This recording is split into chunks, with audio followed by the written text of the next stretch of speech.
Hello అందరికీ, ఎలా ఉన్నారు? నేనైతే చాలా అంటే చాలా బాగున్నాను. మీరు ఎలా ఉన్నారు? సో మా తిరుమల ట్రిప్ అయితే చాలా అంటే చాలా సక్సెస్ అయింది. ఇలాంటి అవకాశం నాకు మళ్ళీ మళ్ళీ రావాలి అనుకుంటున్నాను. నా లైఫ్‌లో వచ్చేసి అదే అసలు బెస్ట్, బెస్ట్ డేస్ 9 డేస్ ఉన్నాము. అసలు అలాంటి రోజులు ఇంకా నేను ఎప్పటికీ మర్చిపోలేను. మా డ్యూటీ వచ్చేసి ఇదిగోండి ఇక్కడ వైకుంఠంలో వేశారు.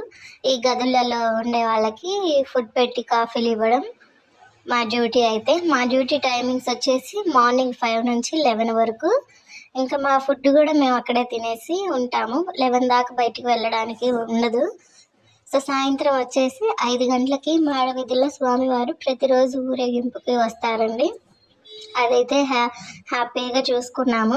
దర్శనానికి కూడా మాకు 4 సార్లు స్వామివారిని చూడడానికి మాకు అవకాశం వచ్చింది.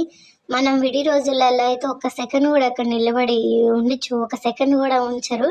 మనకి సేవ దానికి మాత్రం వెళ్తే మాత్రం దేవుణ్ణి కళ్ళారా చూసుకునే అవకాశం ఉంటుంది. ఇంకొకసారి ఇలాంటి అవకాశం వస్తే మాత్రం అస్సలు మిస్ చేసుకోకండి ఎవరైనా సరే. సో స్వామివారు చూడడానికి ఎంత అందంగా ఉన్నారో, చుట్టుపక్కలంతా జనమే.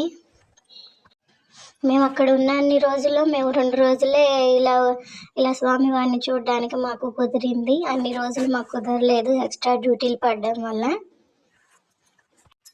వీడియో మాత్రం క్లియర్గా తీయలేకపోయాను. ఆ లైట్లకి స్వామివారు సరిగా క్లియర్గా కనిపించట్లేదు. కానీ చాలా అంటే చాలా బాగుంది. ఇలాంటి అవకాశం వస్తే కనుక ఎప్పటికీ ఎవ్వరు వదులుకోకండి. మనకి మాత్రం సేవా డ్రెస్సెస్ ఎలా ఉంటే మనకు ఉంటే మాత్రం మనం కూడా అలా స్వామివారి వెనకాల వెళ్ళొచ్చండి. స్వామివారి తాడు పట్టుకొని ఇస్తారు. మనం కూడా అక్కడ టయానికి ఉంటే కనుక కోనేరు చూడండి. కోనేరు దగ్గరే వరాహి స్వామి టెంపుల్ కూడా ఉంది. మాకు అక్కడ కూడా ఒకరోజు డ్యూటీ పడ్డది.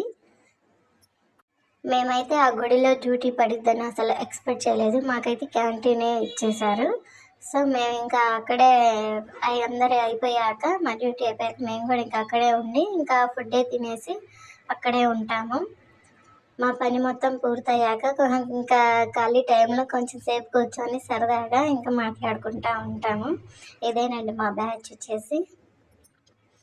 చాలా అంటే చాలా హ్యాపీగా ఉంది.